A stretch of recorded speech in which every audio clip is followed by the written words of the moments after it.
감사합니다.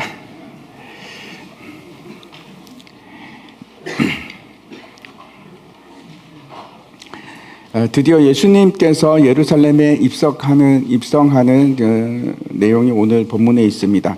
예수님 생애 동안에 여러 번의 굉장히 많은 예루살렘 방문이 있었을 겁니다. 하지만 이번에는 다릅니다. 이 예루살렘 방문은 예수님의 마지막 방문이고 십자가 사역을 감당하기 위한 사역입니다. 예수님께서 이 마지막 사역을 여정을 마치시면서 이제 시작할 때부터 여러 번에 걸쳐서 3번에 걸쳐서 제자들에게 말씀을 하셨습니다. 내가 대제사장과 서기관들로부터 고난을 받고 십자가에 못 박힐 것이고 그리고 제3일에 살아나리라, 그 말씀을 하셨습니다. 그리고 이제 드디어 그 마지막 일주일간의 일이 오늘 본문부터 시작이 됩니다. 성경 한번 보시기 바랍니다. 마태복음 21장 1절부터 11절까지 말씀인데 교독하겠습니다. 제가 먼저 읽겠습니다. 그들이 예루살렘에 가까이 가서 감난산 벳바게에 이르렀을 때에 예수께서 2 제자를 보내시며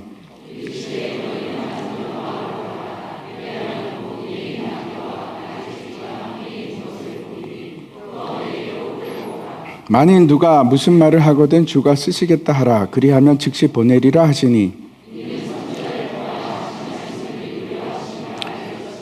시온 딸에게 이르기를 내 왕이 내게 임하나니 그는 겸손하여 나귀 곧 멍에 매는 짐승의 새끼를 탔도다 하라 하였느니라.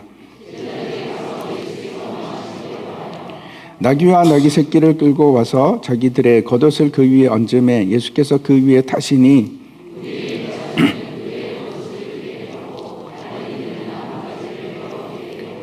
앞에서 가고 뒤에서 따르는 무리가 소리 높여 이르되 호산나 다윗의 자손이여 찬송하리로다. 주의 이름으로 오시는 이여 가장 높은 곳에서 호산나 하더라. 예수께서 예루살렘에서 들으시니 온 성이 소동하니. 같이 읽겠습니다. 무리가 이르되 갈릴리 나사렛에서 나온 선지자 예수라 하니라. 아멘. 몇 년 전에 이제 오징어 게임 여러분 기억하시지요? 그 드라마가 우리나라뿐만 아니고 이제 전 세계적으로 전 세계를 뒤흔드는 그런 놀라운 시청률을 만들고 센세이션하게 있었던 일들을 기억하실 겁니다. 그 오징어 게임 드라마 초기에 한 장면이 나옵니다. 어떤 건가 하면 이제 책상을 비추는데 그 책상에 2권의 책이 있습니다. 그 중에 하나가 왼쪽에 있는 욕망 이론이라는 책입니다. 저 이제 그 자크 라캉이라고 하는 심리학자인데 프랑스 분이십니다. 이제 철학가이기도 한데 저분이 쓴 책이 이제 거기에 딱 올려져 있습니다. 의미하는 바가 있겠죠. 여러분 대부분 이제 그 오징어 게임이 어떤 내용인지 아시리라고 생각합니다. 그 드라마에 전개되는 내용이 뭘 주제로 하는가 하면 욕망입니다. 욕망. 그리고 그 내용이 라캉의 이 욕망 이론이라는 거하고 아주 정확하게 일치합니다. 그래서 많은 사람들이 이거 이제 오징어 게임이라는 것이 결국 라캉의 이 욕망 이론을 지금 보여주고 있구나. 극화한 것이 오징어 게임이구나 하는 이제 생각을 합니다. 이를테면 이런 겁니다. 모든 사람이 다 욕망을 가지고 살아갑니다. 여러분도 욕망이 있으시죠? 숨길 수 없는, 주체할 수 없는 어떤 욕망이 있을 거라고 생각을 합니다. 아무도 이제 나오는 그 사람들이 456억이라는 그 현상금, 그 보상을 보기 전까지만 해도 누구도 456억에 대한 욕망을 가지고 있지는 않았습니다. 그런데 그걸 딱 보는 순간 모두가 거기에 욕망을 가지게 된다. 내가 저걸 타리라. 내가 가지리라. 근데 그 욕망을 멈출 수가 없죠. 그래서 죽음을 무릅쓰고 그 욕망에 도전을 합니다. 그 456억을 가진다고 해서 욕망이 채워지지 않는다는 걸 이제 보여주죠. 마지막에 이제 그 포기하는 내용도 나오기는 하는데, 한쪽은 참여하는 사람으로서 그 욕망에 도전을 하고, 또 한편에는 일남인가 하는 그 노인분이 욕망에 의해서 이걸 시작을 하고 그 주체 측의 욕망을 또 보여줍니다. 근데 그 아무도 욕망을 채울 수 없는 그런 상황입니다. 락항에 대해서 제가 뭐 잘 모릅니다. 그런데 아는 거에 대해서 아는 것만 얘기하겠습니다. 두 가지를 제가 말씀드리려고 합니다. 하나는 이분이 락항이라는 분이 주장하는 바가 뭔가 하면 욕망은 내부로부터 시작되지 않고 외부에서 온다 하는 것이 이 사람의 이론입니다. 그리고 이제 그 욕망이 외부로부터 온다는 거죠. 그리고 이제 두 번째는 어떤 건가 하면 그 욕망이라는 것은 어떤 건가 하면 내가 가지고 있는 개념하고 현실과의 그 차이가 있지 않습니까? 그 괴리에서 오는 결핍, 그러니까 차이가 있으니까 내가 생각하는 건 이거고 현실은 이러니까 그 차이가 결핍인데 그 결핍을 메꾸고 채우려고 하는 것이 욕망이다 하는 얘기입니다. 그래서 이제 쉽게 말씀드리면 이렇습니다. 한 여성이 이제 거울을 봅니다. 여러분도 매일 보시죠. 거울을 보면서 이런 생각을 하는 겁니다. 나 왜 이렇게 뚱뚱하지? 사실은 뚱뚱하지 않은데 자기가 뚱뚱하다고 생각하는 겁니다. 살을 빼야겠구나. 왜 그렇습니까? 자기가 생각하는 이상적인 개념은 날씬한 건데 현실은 그렇지 않다고 여기는 겁니다. 뚱뚱하다고 여기는 겁니다. 그걸 뭐라고 하는가 하면 결핍을 느끼는 건데 근데 그 결핍은 제가 간단하게 말씀드려서 이분이 주장하는 것이 결코 채울 수 없다입니다. 결코 채울 수 없다. 그래서 또 다른 채운다고 느껴지는 순간 또 다른 결핍을 보게 되고 또 다른 결핍이 있고 그래서 그게 계속 반복이 되는 겁니다. 무한적으로. 제가 왜 이 얘기를 하는가 하면 우리에게도 결핍이 있는데 우리가 어떻게 생각하는가 하면 그 결핍을 채우기 위해서 나에게 왕이 필요하다 이렇게 생각을 합니다. 사무엘상 8장에 보면 그 얘기가 나옵니다. 사무엘이 이제 나이가 많아졌는데 그 아들들이 이제 사사로 세웁니다. 그때 이제 이스라엘 장로들이 앞에 나와서 사무엘에게 왕을 요구합니다. 뭐라고 하는가 하면 우리에게 왕을 세워 우리를 다스리게 하소서. 그런 요구를 합니다. 그때 이제 하나님께서 어떻게 말씀하셨는지를 한번 봤으면 좋겠습니다. 사무엘상 8장 6절과 7절인데 우리에게 왕을 주어 우리를 다스리게 하라 했을 때에 사무엘이 그것을 기뻐하지 아니하여 여호와께 기도하매 여호와께서 사무엘에게 이르시되 백성이 내게 한 말을 다 들으라. 이는 그들이 너를 버림이 아니요 나를 버려 자기들의 왕이 되지 못하게 함이니라. 아니 무슨 얘기인가 하면 이제 사무엘이 왕을 세워달라고 하는 이스라엘의 요구를 싫어합니다. 기뻐하지 않습니다. 이제 기도를 하니까 하나님께서 허락을 하는데 이렇게 얘기를 하는 겁니다. 너 탓이 아니야. 사무엘아, 너 때문에 왕을 세우려고 하는 것이 아니고 진짜 이유는 내가 싫어서다. 나를 버리기 위해서 왕을 세우려고 한다. 이렇게 말씀하시는 겁니다. 그러면서 허락하라고 합니다. 근데 하나님께서 왜 이렇게 말씀하시는지 좀 더 이해했으면 좋겠는데 신명기 이제 17장에 보면 하나님께서 왕에 대한 규례를 정해 주시거든요. 한번 보시기 바랍니다. 반드시 내 하나님 여호와께서 택하신 자를 내 위에 왕으로 세울 것이며 내 위에 왕을 세우려면 내 형제 중에서 한 사람을 할 것이요 내 형제 아닌 타국인을 내 위에 세우지 말 것이며 하나님께서 왕을 허락하신 것이 아니고 너희가 그 가나안 땅 약속의 땅에 들어가면 다른 나라들을 보면서 우리도 왕이 있었으면 좋겠다 그렇게 생각한다면 세워라. 세우는데 조건이 있죠. 어떤 사람을 세우라고 합니까? 내가 택한 자를 세워라. 너희가 택해서 아니고 내가 택한 자를 세워라 이렇게 말씀하십니다. 그런데 그럼에도 불구하고 사람들이 누구를 택했을까요? 하나님이 택한 사람을 원했을까요? 네, 그렇지가 않습니다. 한번 보겠습니다. 다시 사무엘상 8장 18절에 보면 그날에 너희는 너희가 택한 왕으로 말미암아 부르짖되 그날에 여호와께서 너희에게 응답하지 아니하시리라. 모른 체 하겠다는 겁니다. 너희가 원하는 왕을 세웠지 않냐? 난 모르겠다 하는 말씀을 하고 있습니다. 사람들이 하나님이 택하신 왕을 즐거워할 것 같은데 아니요. 그렇지가 않고 내가 뽑기를 원하는 겁니다. 내가 내 요구를 들어줄 수 있는 왕을 원하는 겁니다. 마치 이제 록항이 말하는 것을 얘기하면 이스라엘 사람들이 원래 왕을 원했던 것은 원래 그랬던 것이 아니고 왜 그런가 하면 외부로부터 옵니다. 모든 탐욕은 외부로부터 똑같죠. 그러니까 외부 사람들이 주변에 있는 나라들을 보니까 왕이 있는 겁니다. 왕이 있으면 좋을 것 같은데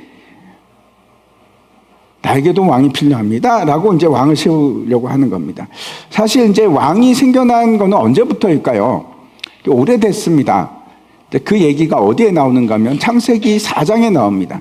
창세기 4장은 어떤 얘기가 있는가 하면 가인과 아벨 얘기가 나오는데 가인이 아벨을 죽이고 도망을 갑니다.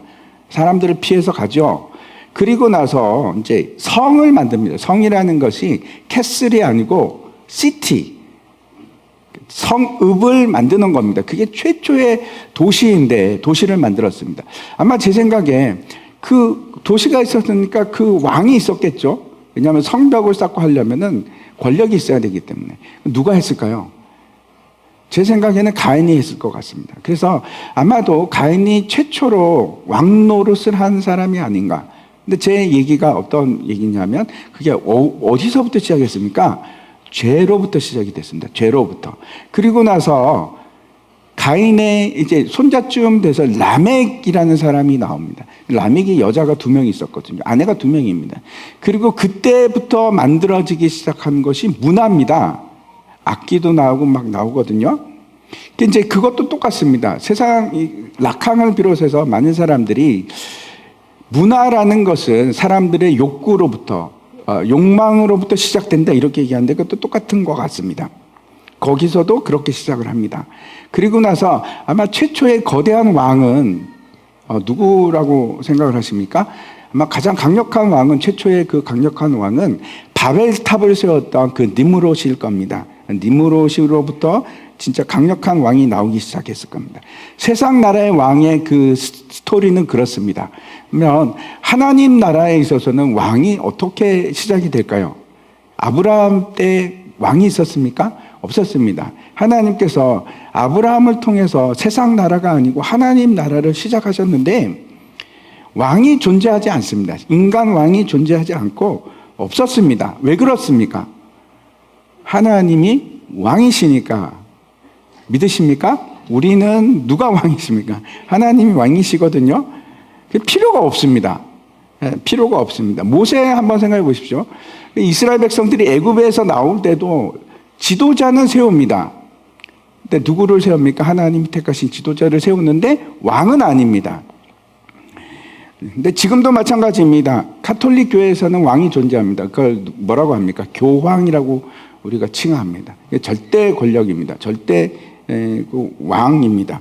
하지만 교회에는 왕이 있습니까? 없습니까? 없습니다. 목사가 왕입니까? 왕 아닙니다. 절대로 아닙니다. 예수 그리스도가 우리의 왕이기 때문에 우리는 왕이 필요 없습니다.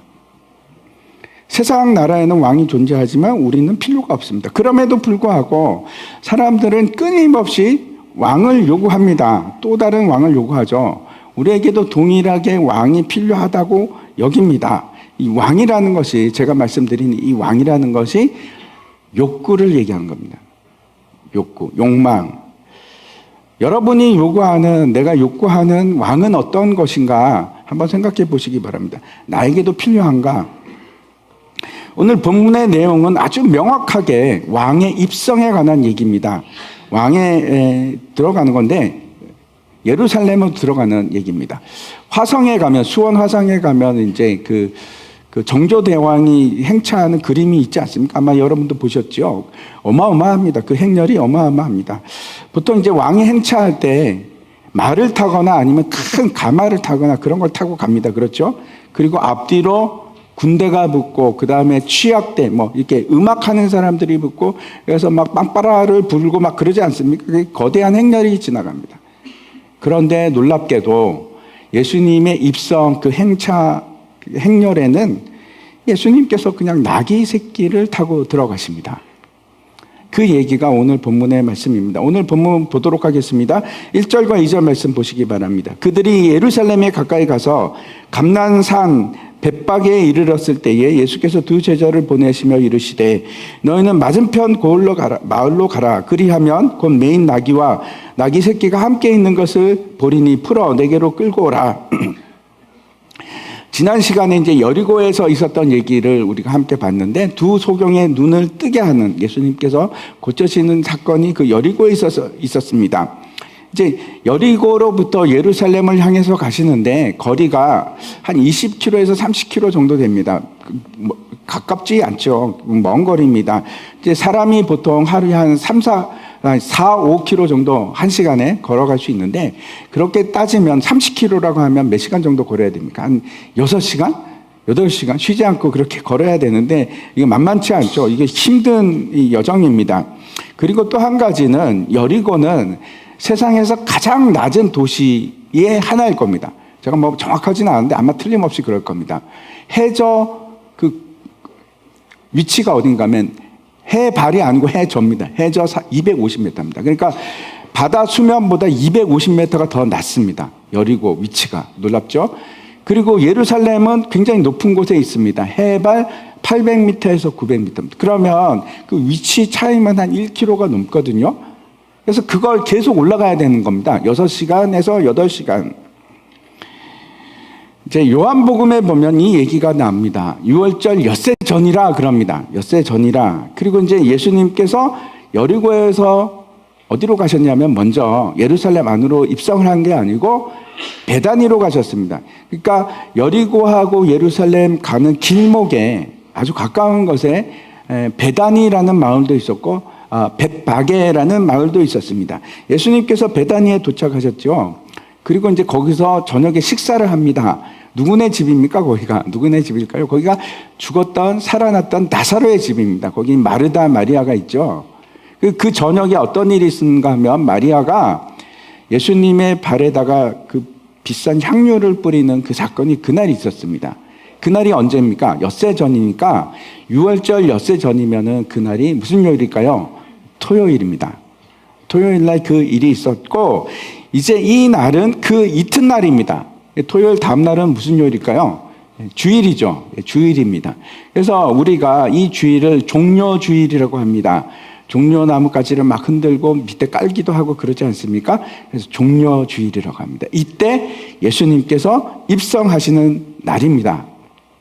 그리고 이 날은 종교력으로 이제 이스라엘 사람들이 두 가지 달력을 씁니다. 하나는 일반 달력도 쓰고 자기들 우리하고 다릅니다. 음력인데 그걸 쓰고 또 하나는 종교력을 씁니다. 그래서 6월절은 1월 14일입니다. 근데 지금 이 날, 그 닷새 전이죠. 이 날은 언제일까요? 10일입니다. 6월절 그 있는 달, 1월 10일입니다. 1월 10일 날 하는 날이 있습니다. 어떤 일을 하는가 하면 사람들이 양을 고릅니다. 어떤 양일까요? 6월절 죽일 양, 잡을 양을 고릅니다. 그거 아십니까? 이제 이게 양이 그래도 똑똑합니다. 똑똑해가지고 이렇게 딱 골랐고, 딱 이게 지금 이게 개도 그렇게 하는 거 아십니까? 근데 그 양도 그렇습니다. 이제 양을 잡아서 잡는 게 아니고 골라서 그 검사를 합니다. 며칠 동안 검사를 해서 흠이 있나 없나.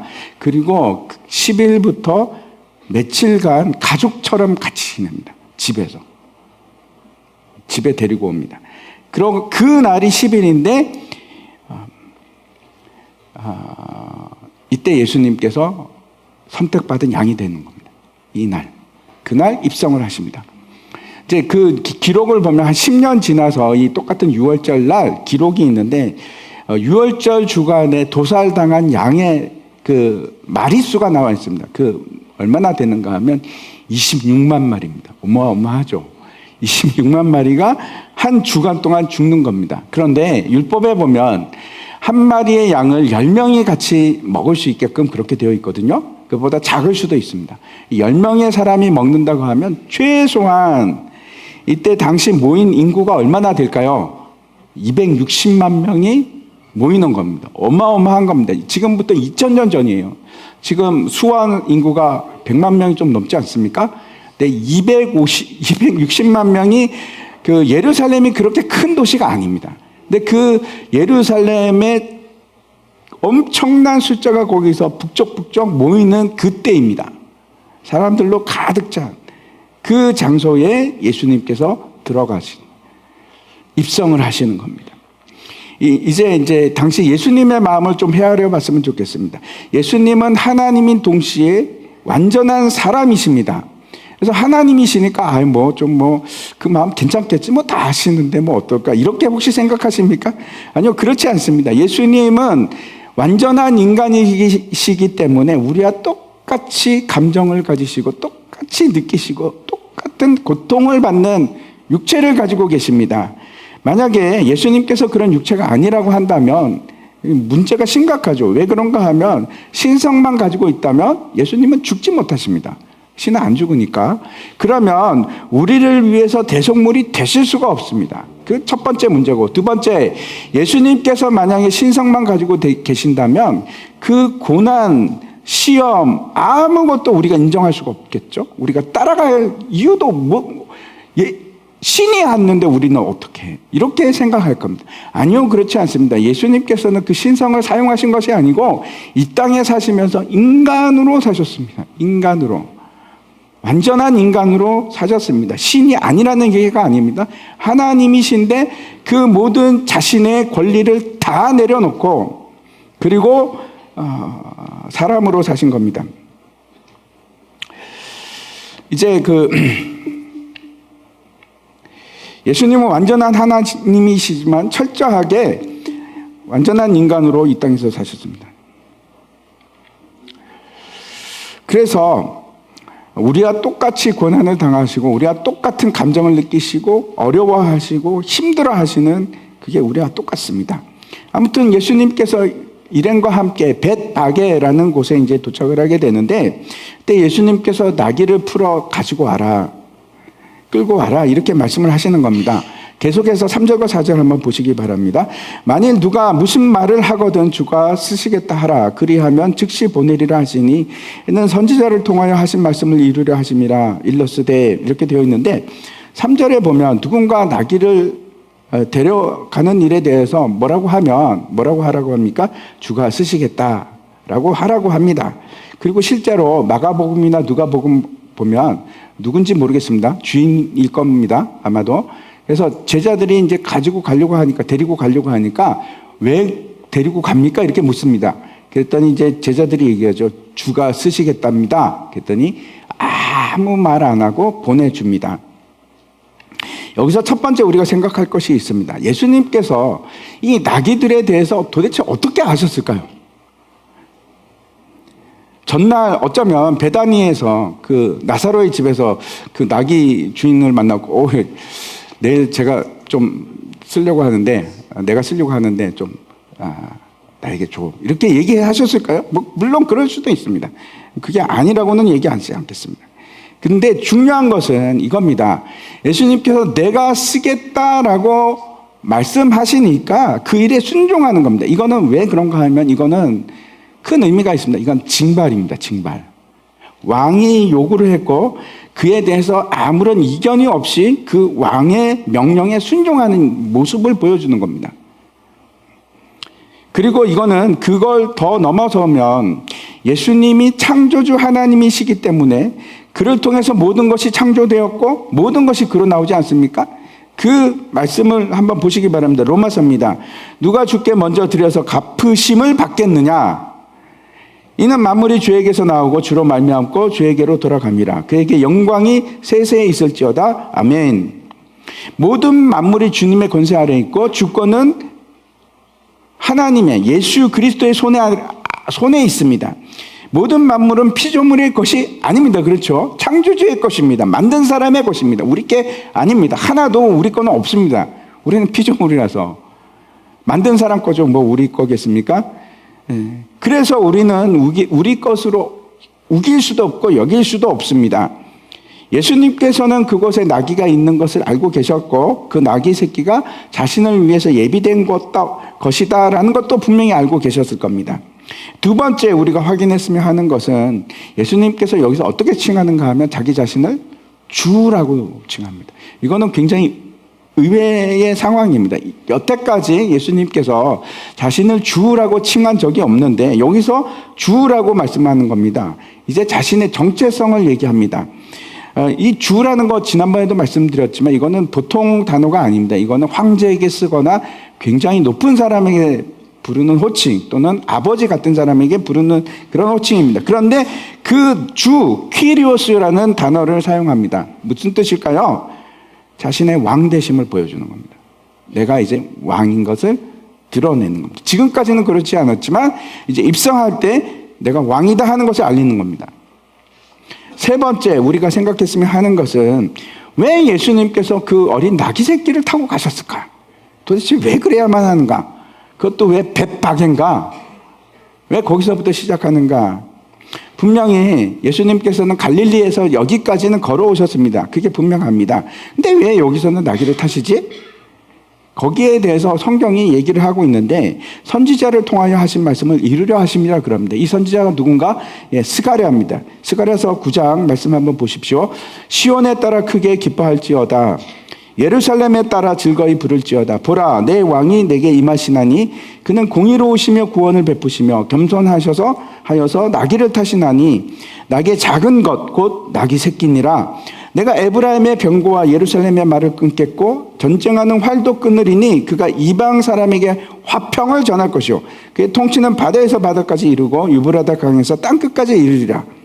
이 스가랴 선지자는 학계 선지자와 함께 포로기 이후에 고토로 돌아갔을 때 사람들이 이제 예루살렘 성전을 지을 때 그때 선지자입니다.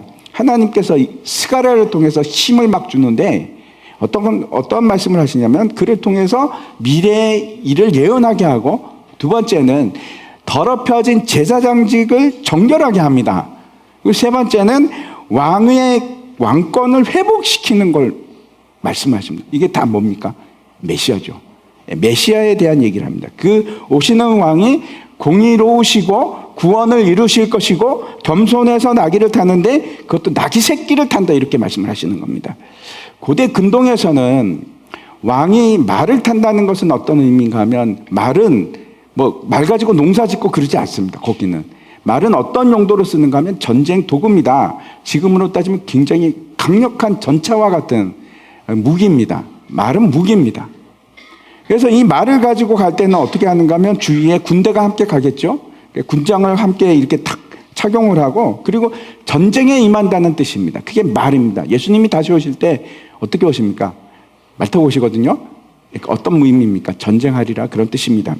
그런데 여기서는 지금 나귀를 탑니다. 그리고 10절 보십시오. 에브라임의 병고와 예루살렘 말을 끊는데 지금 평화를 외치고 오려고 하는데 말을 타고 오시겠습니까? 아니요. 나귀를 타고 오시는 겁니다. 평화를 상징합니다. 왕이 나귀를 탄다는 것은 그래서 그렇습니다. 더 이상 전쟁을 원하지 않는다. 내가 너에게 평화를 주리라. 내가 샬롬의 왕이다. 그런 뜻입니다. 다시 한번 오늘 본문 5절 말씀 보시면 시온 딸에게 이르기를 내 왕이 내게 임하나니 그는 겸손하여 나귀 곧 멍에 매는 짐승의 새끼를 탔도다 하라 하였느니라 이렇게 말씀합니다. 나귀를 탄 이유가 뭐 때문이라고 여기 되어 있습니까? 겸손하셔서. 그런데 그 겸손의 이유에 대해서 뭐라고 말씀하고 있는가 하면 멍에를 매는 짐승이라서 그렇게 얘기합니다. 생각해 보십시오. 짐승이 멍에를 매면 그게 어떤 뜻인가 하면 짐을 져야 되는 겁니다. 짐을 지기 위해서 멍에를 매고 멍에를 매었다는 것은 자기 마음대로 갑니까? 아니요. 끌려간다는 뜻입니다. 그래서 이거는 어떤 뜻인가 하면 세상 죄를 지고 십자가를 향해서 끌려간다 하는 의미입니다. 보통 이제 사람들이 탈 수 있는 그 동물이 세 가지인데 말, 또 노새를 탈 수 있죠. 그리고 여기 나오는 그 나귀를 탑니다. 근데 어떤 동물이 제일 클까요? 말이 제일 큽니다. 여러분 말 타보셨습니까? 제주도에서 말고 진짜 큰 말 타보셨습니까? 저 이집트에서 한번 탄 적이 있는데 올라가서 타면 정말 무섭습니다. 밑에 보면 이렇게 까마득하게 보입니다. 굉장히 큽니다. 말이. 그런데 나귀는 제일 작은 짐승입니다. 근데 지금 예수님께서 타시는 이 나귀는 다 자란 나귀가 아니고 새끼를 타십니다. 아니 도대체 왜 이러시는 걸까요? 다 큰 어른이 된 나귀를 타는 것도 언밸런스한데 어른이 지금 나귀 새끼를 타고 가시는 겁니다. 뭔가 이상하지 않습니까? 그림이 안 나옵니다. 예수님께서 왜 이런 어린 나귀 새끼를 타셔야만 하는가? 이것도 이 나귀가 마가복음을 보면은 아직 사람을 태워보지 못한, 그게 무슨 뜻인가 하면 어떻게 갈지도 모르는 겁니다. 그걸 배우지를 못했습니다. 조종을 당하는 걸 모릅니다. 더욱이 이 나귀는 어떤 나귀인가 하면 어미와 함께 매여 있던 나귀입니다. 그게 무슨 뜻일까요? 어미를 떠나지 못하는 나귀라는 뜻입니다. 이제 젖을 떼면 낙이 이제 독립을 시키죠. 독립이 안 된 겁니다. 제가 생각하기에는 이 낙이는 아직도 젖을 먹는 낙입니다. 근데 그걸 타시고 가는 겁니다. 이 나귀가 어떤 생각일까요? 계속 엄마 찾는 나귀입니다. 엄마 이렇게. 네. 아니, 그거는 아니죠. 사무엘상 6장에 보면은 재밌는 얘기가 나옵니다. 이제 이스라엘이 블레셋과 전쟁을 하다가 여호와의 법궤를 잊어버립니다. 그리고 다시 돌려받는데, 그때 어떻게 돌려받는가 하면 암소 2마리가 끌고 갑니다. 법궤가 있는 그 수레를 끌고 가는데 엉엉 울면서 가죠. 그도 암소가 울면서 가는데 그 암소들이 다 아직도 젖이 나오는 암소들입니다. 이게 무슨 뜻일까요? 송아지가 있다는 뜻입니다. 그 모생애가 강합니다. 근데 그 송아지를 떼놓고 가야 되는 겁니다. 울면서 가는데 멍에를 매지 않아서 어떻게 가야 될지도 모르는 그런 암소들인데 방향을 정확하게 똑바로 갑니다. 울면서. 이게 도대체 무슨 얘기일까요? 예수님이 타신 나귀 새끼도 한번 생각해 보시기 바랍니다. 어떻게 갈 줄도 모르고 어떻게 할 줄도 모르는데 지금 벳세메스를 향해서 가는 그 암소들처럼 울면서 가는 그런 상황입니다. 동일한 상황입니다. 뿐만 아니고 지금 예수님을 지고 가야 됩니다. 예수님이 어떻게 이렇게 몸무게가 많이 나가셨을까요? 아니면 깡마르셨을까요? 잘 모르겠습니다. 깡말랐다고 하더라도 어린 나귀가, 젖을 떼지 못한 어린 나귀가 지고 가는 게 쉽지 않을 겁니다. 그리고 이거는 지금 벳바게가 있는 위치를 말씀드리면 감람산 위에 있습니다. 감람산이 예루살렘의 시온산보다 조금 더 높습니다. 그래서 그 가운데 기드론 계곡이 있는데 벳바게에서 내려오면 이게 굉장히 경사가 급한 골짜기를 가야 됩니다. 아니, 그 골짜기를 지금 갈 줄도 모르는 어린 나귀 새끼가 어른을 태우고 가야 되는 겁니다. 울면서. 그게 어떤 의미인가? 그러기 위해서 뭐가 필요한가 하면 겸손입니다. 아니, 무슨 애기 새끼가, 무슨 나귀 새끼가 겸손입니까? 라고 생각을 하실까봐 겸손의 의미를 말씀드리겠습니다. 히브리적인 겸손의 의미는, 겸손은 어떤 것인가 하면 자신의 뜻을 따라서 행하는 것이 아니고 완전한 순종. 그것이 겸손입니다. 그게 진짜 겸손의 의미입니다. 그래서 교만한 것은 순종하지 않는 것이고 겸손한 자는 순종하는 겁니다. 여러분 순종하지 못하십니까? 그럼 교만한 겁니다. 히브리적 겸손이라는 것은, 그리고 그 의미가 사람에게 있지 않습니다. 그 대상이 사람이 아니고 누굴까요? 하나님입니다. 하나님에 대한 얘기입니다. 하나님의 주권에 대해서 완전한 순종을 할 수 있는 거, 그걸 뭐라고 하는가 하면 겸손이라고 얘기합니다. 지금 어린 나귀 새끼가 지금 하나님 앞에서 겸손한 겁니다. 성경이 그렇게 얘기하지 않습니까?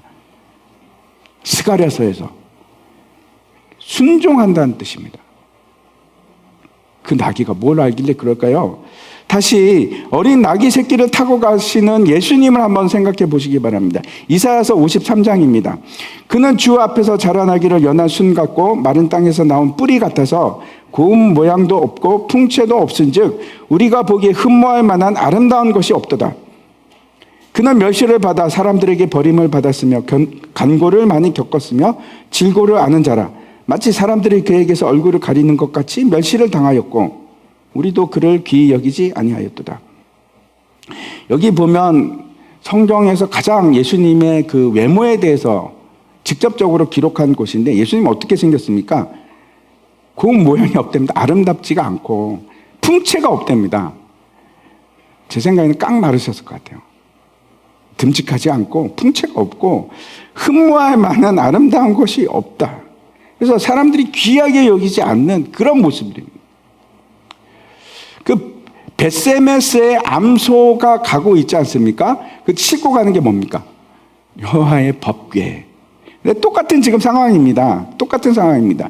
예수님께서 지금 마치 벳세메스로 올라가는, 울면서 좌우로 치우치지 않고 걸어가는 소처럼 눈물을 삼키면서 지금 타고 있는 나귀 새끼가 예루살렘을 향해서 가는 겁니다.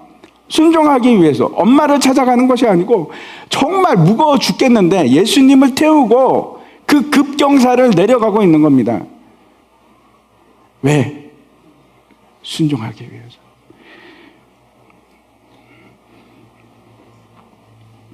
네, 예수님께서 그렇게 가는 거예요. 예수님께서 지금 좌우로 치우치지 않고 하나님 앞에 완전한 순종의 모습을 보여주는 겁니다. 그걸 지금 나귀와 함께 가죠. 울면서. 당시 예루살렘이 이제 행정적인 구역의 가장 그 변두리가 어디냐면 벳바게입니다. 왜 그런가 하면 예루살렘 성전으로부터 하루 안식일 날 걸어가면 안 되니까 일정 거리 이상 걸으면 안 되는데 그 마지막 거리가 벳바게입니다. 그래서 거기까지가 예루살렘인데 그 벳바게에서 나귀 새끼를 타고 예루살렘을 향해서 가기 시작하는 겁니다. 정확하게 스가랴 선지자가 말씀하신 그 예언을 하나님의 명하신 그대로 순종하면서 가는 겁니다. 나귀 새끼를 타고. 어떻게 보이십니까? 이 그림이 그려지십니까? 굉장히 처량하게 보이지 않습니까? 우스꽝스럽기도 하고 때로는 막 눈물 날 것 같은 그런 장면입니다. 예수님이 도대체 예루살렘을 향해서 왕이 가시는데 하나님에 대한 완전한 순종을 보여주시는데 자신의 뜻이나 주장 이런 거 다 내려놓고 이 나귀를 생각해 보십시오. 엄마랑 떨어지는 것도 포기하고 아니 세상의 모든 것을 창조하신 창조주 하나님이 이런 몰골로 가도 되나? 이럴 수 있을까? 하는 모습입니다. 그렇게 낮아져셔야만 하는가? 그렇게 낮은 모습이 되셔야만 하는가? 그런 모습입니다. 이제 그 왕의 행진이 시작이 됩니다. 먼저 이제 제자들이 자신의 겉옷을 안장이 없어서 그런 것 같습니다. 안장이 없으니까 얼마나 아프겠습니까? 그 앉아있으면 막 비탈길을 내려가야 되는데 그래서 나귀 이제 새끼 등에다가 안장처럼 겉옷을 깔습니다. 예수님께서 그 위에 앉으시고 나아가는데 사람들이 점차 스스로 자신의 옷을 한 사람씩 벗어서 그 앞에 깔기 시작합니다. 겉옷은 어떤 건가 하면 자기의 정체성이고 자기 자신을 상징하는 겁니다. 증명할 수 있는 건 그게 겉옷인데 그걸 내려놓기 시작합니다. 그리고 호산나 찬송하리로다. 호산나 찬송하리로다.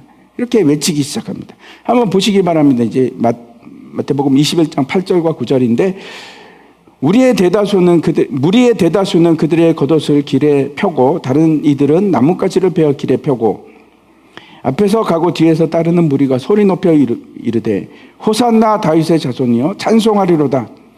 주의 이름으로 오시는 이여 가장 높은 곳에서 호산나 하더라. 앞서가는 자들이 선창을 하는 겁니다. 호산나 다윗의 자손이여 찬송하리로다. 그러면 이제 뒤에서 따라가는 사람들이 후창을 하는데 주의 이름으로 오시는 이여 찬송하리로다. 호산나 그렇게 외치는 겁니다. 이 호산나 하는 말은 어떤 뜻인가 하면 이제 구원하소서.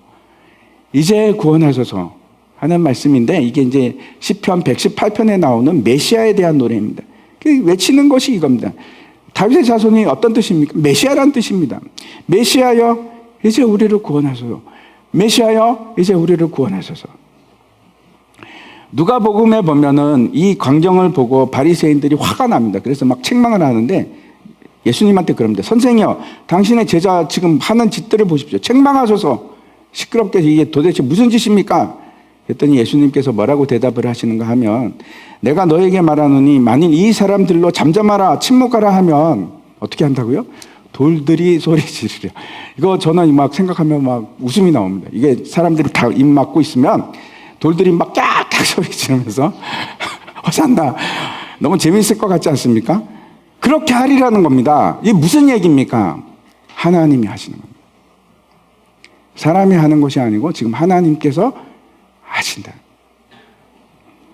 지금 예수님께서 하시는 말씀, 오실 왕이 지금 오고 있고 반드시 그 왕은 찬양을 받아야 되고, 그리고 그 일을 지금 하나님께서 하고 계신다 하는 말씀을 하고 있는 겁니다.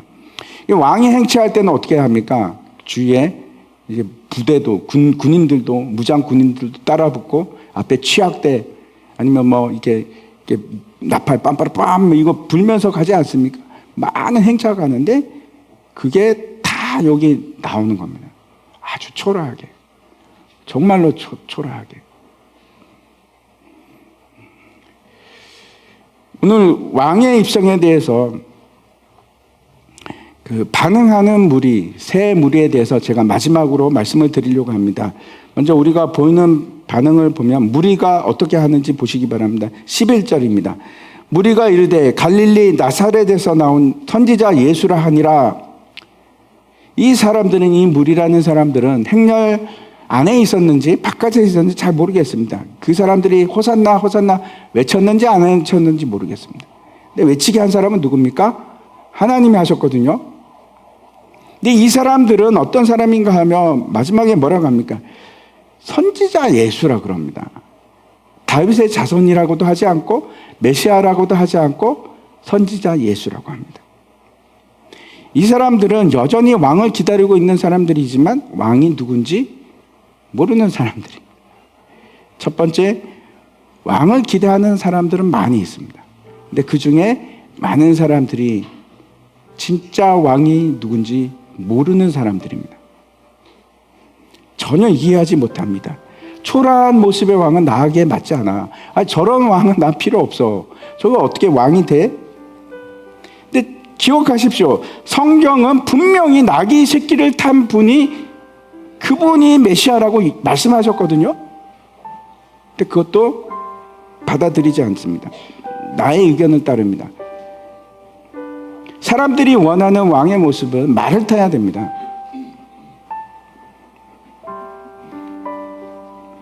두 번째, 왕이 오는 것이 싫은 사람들이 있습니다.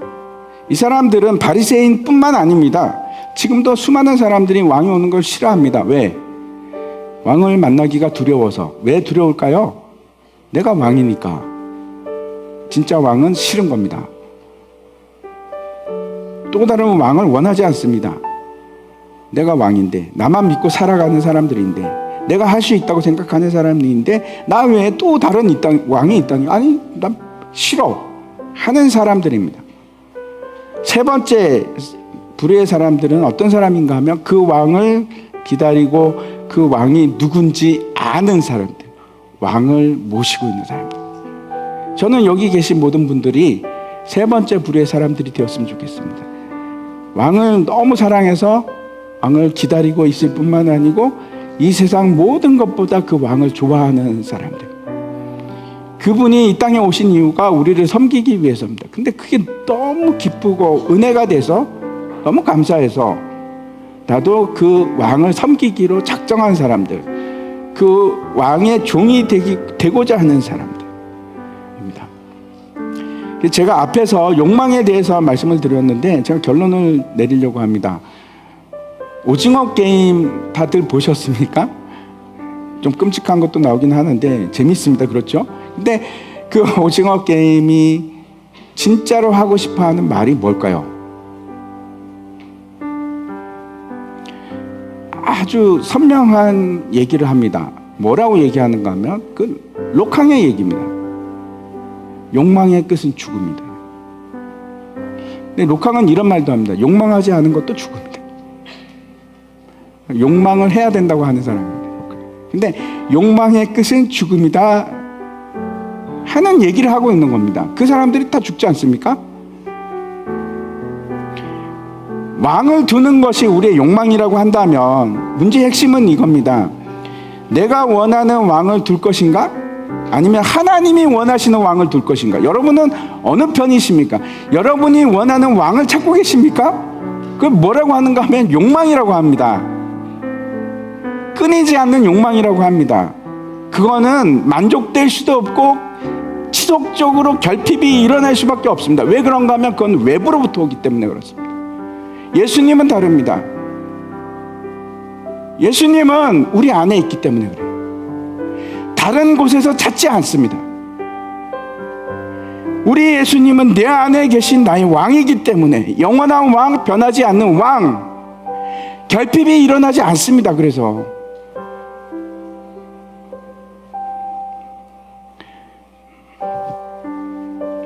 여러분 어떻게 하시겠습니까? 하나님이 원하시는 왕을 두시겠습니까? 아니면 여러분이 원하는 왕을 두시겠습니까?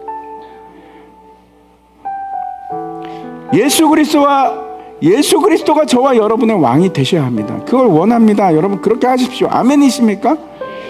성경이 말하는 그 메시아를 많은 사람들이 거부합니다. 나귀를 탔다고? 싫어요. 나에게 복 주세요. 나에게 도움을 주세요. 그게 제가 말씀드린 건 그게 성경이 말하는 메시아가 아닙니다. 여전히 여러분은 그걸 원하십니까? 그거는 결핍이라니까요. 끝까지 결핍입니다. 해결되지 않는 결핍이라니까요. 그게 아니고 방향을 바꿔서 내 안에 있는 예수를 갈망하고 예수를 열망하면 모든 것이 충족되기 시작하는 겁니다. 많은 사람들이 호산나를 외칩니다. 호산나! 근데 여전히 성경이 말하는 메시아가 아니라니까요. 내가 원하는 메시아. 기다리는데 이미 오신 왕이 아니에요. 내 안에 있는 왕이 아니라고. 어떤 사람들은 오실 왕을 싫어합니다. 버립니다. 왜? 내가 왕이 되고 싶어서, 세상을 사랑해서. 우리는 어떤 사람인가 하면 그렇지 않고 여전히 우리 안에 있는 왕을 모시는 사람, 그리고 다시 오실 왕을 기다리는 사람. 지금은 기회가 있습니다. 바꿀 수 있거든요. 근데 예수님이 다시 오실 그때는 기회가 없습니다. 더 이상 아무런 기회가 주어지지 않습니다. 지금은 기회가 있는 시간입니다. 그분이, 예수 그리스도가 저와 여러분의 왕이 되기를 간절히 원합니다. 우리 같이 찬양하도록 하겠습니다.